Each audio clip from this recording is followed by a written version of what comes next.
नेज़ाबाजी तो बड़ी आवाम करती है, पूरे पाकिस्तान में लोग करते हैं, लेकिन जैसा कि एक शख्स जो है वो नेज़े को हवा में उछालता है और उसके बाद आप नेज़े को पकड़ते हैं और फिर अपने हदफ को निशाना बनाते हैं, ये महारत आपने कितने अरसे में जो है वो सीखी है?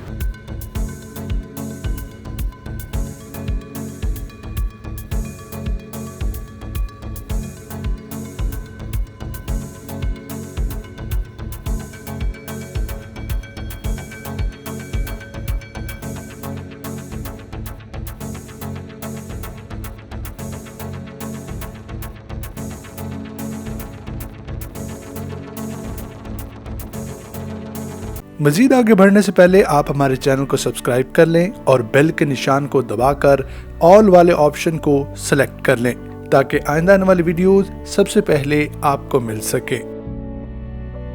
अस्सलाम वालेकुम नाज़रीन, ख़बरदार में खुशामदीद और मैं एहसान इकबाल हूँ।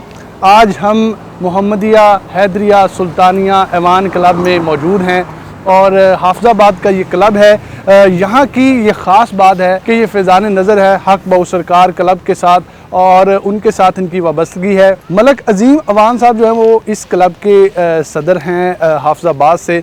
आज का ये जो प्रोग्राम है, आज हम आपको एक ऐसे नौजवान से मिलवाने जा रहे हैं जो कि ना सिर्फ नेज़ाबाजी करते हैं बल्कि नेज़ाबाजी में ऐसी महारत दिखाते हैं कि आप लोग देखकर हैरान हो जाएंगे। एक शख्स जो है वो नेज़े को हवा में उछालता है और जो नेज़ाबाज है वो नेज़ा पकड़कर हदफ को अपना निशाना बनाता है। दूसरी जानिब अगर देखें तो तलवार के साथ भी नेज़ाबाजी की जाती है और जो हदफ है उसको निशाना बनाया जाता है। आज हमारे साथ साहबजादा नदीम अवान साहब मौजूद हैं जो कि हाफिज़ाबाद जो क्लब है उसके मेंबर भी हैं। उनसे बात करेंगे और ये प्रोग्राम नेज़ाबाज हजरात के लिए एक तोहफ़ा है। आप देखें और चलते हैं, आज के इस प्रोग्राम का आगाज़ करते हैं।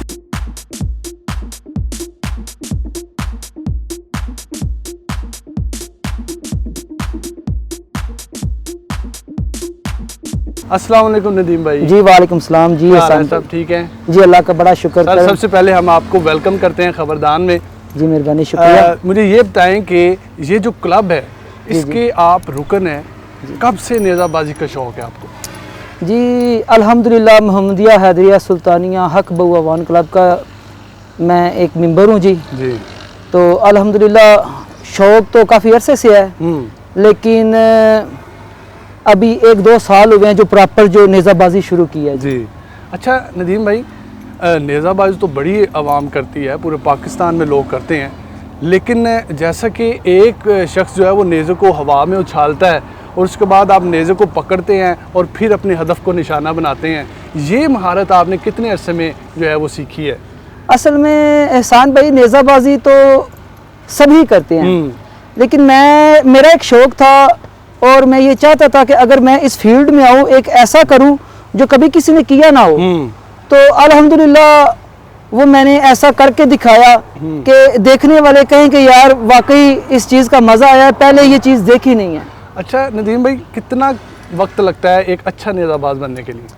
जी ये टाइम तो काफ़ी लगता है, लेकिन इसमें जो है पहले तो मैं ये कहना चाहता हूँ कि आपको इसका ट्विटर अच्छा मिले, अच्छा, जो आपको सही तरीके से ये बात समझा सके कि घोड़े को चलाना कैसे, ऊपर कैसे बैठना है, घोड़े को तैयार किस तरह करना है। अगर वो बंदा अच्छा आपको मिल जाता है तो इंशाल्लाह ताला आप 1 महीने में अच्छे नेज़ाबाज बन जाते हैं। Well trained? हाँ जी, वेल ट्रेंड। अच्छा, जो बहुत से लोग हैं जो नेज़ाबाजी करते हैं वो घोड़ों को डिफरेंट तरीके से मूव करते हैं, आपका भी एक डिफरेंट स्टाइल है। घोड़े को जब शुरू किया जाता है, जी भगाया जाता है, तो वो स्टाइल कहाँ से सीखा आपने? असल में स्पोर्ट्स से मेरा तल्लक काफ़ी अरसा से है, लेकिन नेज़ाबाजी में मैं अपने बड़े भाई की वजह से आया हूँ, मलक अज़ीम अकबर अवान। जी। उनको उनको मैंने देखा, उनका स्टाइल देखा, मुझे बड़ा अच्छा और मुझे भी शौक़ पैदा हुआ। तो मैंने उनसे कहा कि ये मुझे भी सिखाया जाए। अच्छा। ताकि वो फिर उन्होंने मेरी ऊपर काफ़ी मेहनत की, लिहाजा उनकी वजह से आज मैं इस मुकाम पे हूँ। उस्ताद हैं वो आपके बड़े भाई हैं? जी मेरे उस्ताद मेरे बड़े भाई हैं जी। क्या बात है नाज़रीन। और ये नाज़रीन एक ऐसी फैमिली है जहाँ पर जो बच्चे हैं 10 साल से कम एज के ज़्यादातर बच्चे हैं, उन तमाम बच्चों को शुरू से नेज़ाबाजी की ट्रेनिंग दी जाती है। और ना सिर्फ ये सांग के साथ नेज़ाबाजी करते हैं बल्कि इनकी एक और मुनफरद चीज़ है कि ये तलवार के साथ भी अपना जो हदफ है उसको निशाना बनाते हैं। वो इनसे पूछते हैं कि तलवार वाला जो आपने एक मुतारफ़ करवाया है, ये कहाँ से आपने अडॉप्ट किया? असल में एहसान भाई, हम अवान फैमिली से तल्लुक़ रखते हैं जी। इसमें ये है कि मौला अली की औलाद भी हैं माशाल्लाह। तो ये हमारे खून में शामिल है। ये तलवारों के साथ खेलना, नेज़ाबाजी के साथ खेलना, जी जी। ये हमारे खून में शामिल है। क्या बात तो है, क्या बात। उधर से मैं तो कहता हूँ ये उधर से फैज़ आ रहा है जी। अच्छा मुझे ये बताएं कि जो सांग होती है जी, जिससे जी। आप निशाना बनाते हैं जी वो ज़्यादा मुश्किल है या तलवार के साथ निशाना बनाना वो मुश्किल है? जी, तलवार असल में तलवार जो होती है वो नेज़े से काफ़ी छोटी होती है, उसके अच्छा। साथ थोड़ा मुश्किल होता है। हाँ। लेकिन जो शाह सवार होते हैं उनके लिए कोई भी चीज़ मुश्किल कोई नहीं भी होती। मुश्किल नहीं होती नाज़रीन। और इसके अलावा मैं आपको बताता चलूँ कि साहबजादा नदीम अवान जो है ये टिकटॉक स्टार भी हैं। बहुत से लोग इनको टिकटॉक पर देखते हैं, तो मैंने भी पहली दफ़ा देखा तो मैं हैरान हुआ। मैंने कहा ये मर्द मुजाहिद पता नहीं कौन है, और इनको ढूंढा फिर बड़ी मुश्किल के साथ, और आज इन्होंने अपना कीमती वक्त दिया है।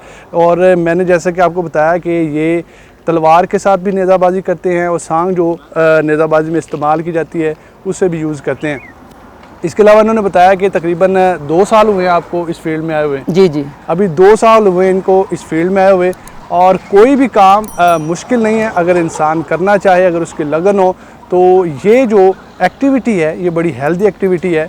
नेज़ाबाजी जो है इसको कल्चर को प्रमोट करना, ये नेज़ाबाज हजरात के लिए आज हमारा पहला प्रोग्राम है। और इस क्लब की, जैसा कि मैंने पहले आपको बताया कि ख़ास बात है, छोटे छोटे नन्हे मुन्ने बच्चे जो हैं जिनकी खिलौनों के साथ खेलने की उम्र है, उनको भी ये हैदरी सवारी जो है वो थमा दी जाती है। तो नदीम भाई, आप इस बारे में क्या कहना चाहेंगे? जो यंग जनरेशन है हमारी, जिस तरह आप अपने बच्चों को ट्रेन करते हैं, वालिदैन के लिए क्या पैगाम देना चाहते हैं? जी एहसान भाई, सबसे पहले तो मैं आपका शुक्रिया अदा करता हूँ कि आपने अपना बड़ा कीमती वक्त निकाला, और आपका चैनल खबरदान, यूट्यूब, उन सब का मैं शुक्रिया अदा करता हूँ। आप हमारे पास आए और हमें हमारी हौसला अफजाई की। जी। तो मैं ये कहना चाहता हूँ कि आजकल जो न्यू जनरेशन है वो मुख्तलिफ खेलों में है। तो सबसे अच्छा खेल है जो मैं समझता हूँ कि वो घुड़सवारी है। जी। अपने बच्चों को घुड़सवारी सिखाएं, ये सुन्नते रसूल भी है माशाल्लाह। और इसमें बरकत भी है। जब से ये ड्रामा पाकिस्तान में बल्कि पूरी दुनिया में मशहूर हुआ है, अर्तुगरुल गाजी, जी। इस ड्रामे ने एक मुसलमानों में एक नया जोश और वलवला पैदा कर दिया है, जिससे ये टिकटॉक के ऊपर जो नौजवान हैं घोड़ों के साथ आते हैं तो लोग इनको पसंद करते हैं। मैं तो इसकी मेन वजह जो है वो अर्तुगरुल गाजी जो ड्रामा है उसको समझता हूँ। लेकिन मेरे ख्याल से नदीम भाई, जो घोड़ा है जी जी। इसकी बड़ी अहमियत है। पाकिस्तान में भी आपने देखा होगा घोड़े को नुमाइश के लिए वहाँ पर मुजस्मा लगा दिया जाता है, जैसे कि ये हमारे पीछे भी एक मुजस्मा जी, लगा जी। हुआ है।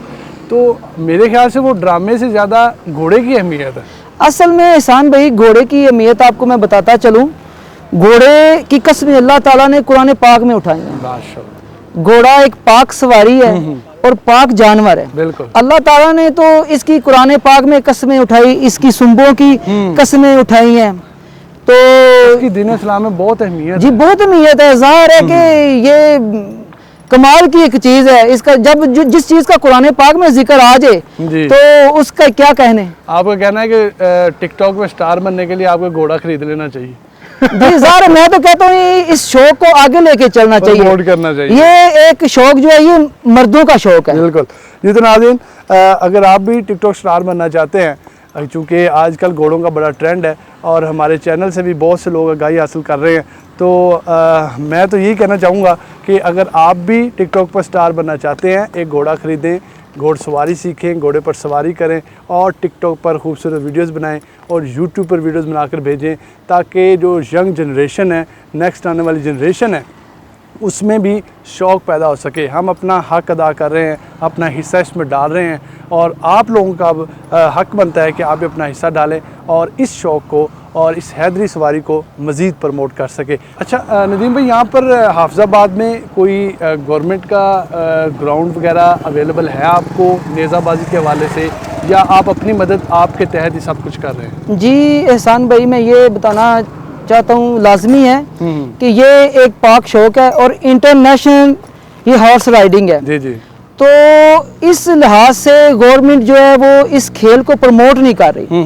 मैं गवर्नमेंट से मेरा ये मुतालबा है, आपकी वसादत से, आपके चैनल के तवस्सल से मैं ये पैगाम देना चाहता हूँ कि मेरा पैगाम उन तक पहुँचे कि खुदारा दूसरी खेलों की बजाय ये हमारा अपना शौक है और पाक शौक है। क्या बात। क्योंकि कुरान पाक में इस घुड़सवारी का बताया गया, मैं ये कहता हूँ हुक्म भी है कि घुड़सवारी खुद भी करें, अपने बच्चों को भी सिखाएं। तो मैं ये कहना चाहता हूँ कि इस चीज़ को प्रमोट किया जाए ताकि हमारी आने वाली जो नस्लें हैं वो फजूल लगवियात से बच सकें और हर अपना अच्छा किरदार अदा करें। हाँ जी, और हर इलाके को जहाँ पे ये घुड़सवारी की जाती है उसमें एक अच्छा और अपना ग्राउंड होना चाहिए। गवर्नमेंट की तरफ से अहम इकदाम करने चाहिए, आपका कहना ये है नाज़रीन के गवर्नमेंट की तरफ से अहम इकदाम होने चाहिए घोड़सवारी के लिए। जो ग्राउंड है, जिस तरह क्रिकेट के लिए, फुटबॉल के लिए जो ग्राउंड है वो बनाए जाते हैं, इसी तरह से उन्होंने मुतालबा किया है गवर्नमेंट से कि वो घोड़सवारों के लिए भी एक ग्राउंड बनाएं जिसमें तमाम तर सहूलियत घोड़ों के लिए। जी इहसान भाई, मैं ये भी कहता चलूँ कि दूसरी गेमें क्रिकेट वगैरह होगी, हॉकी वगैरह, फुटबॉल, ऐसी गेमें गवर्नमेंट इनको प्रमोट करती है, खुद इनके ऊपर इन्वेस्टमेंट करती है। ये घुड़सवारी का ऐसा शौक है, हम अपने खर्चे के ऊपर करते हैं, अपना मेलों के ऊपर खर्चा करवाते हैं।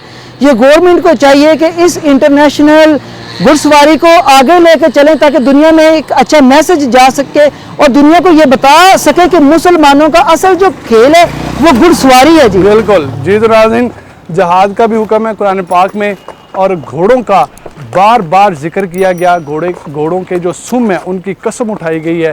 तो इससे आपको अंदाज़ा हो जाना चाहिए कि घोड़े की क्या अहमियत है और हम घोड़ों के प्रोग्राम पर क्यों इतनी मेहनत कर रहे हैं और क्यों आपको बता रहे हैं कि घोड़ा जो है वो एक अनमोल चीज़ है, एक हैदरी सवारी है, नवाबी शौक़ है। तब तक के लिए हमें दे इजाज़त, खुदा हाफिज़।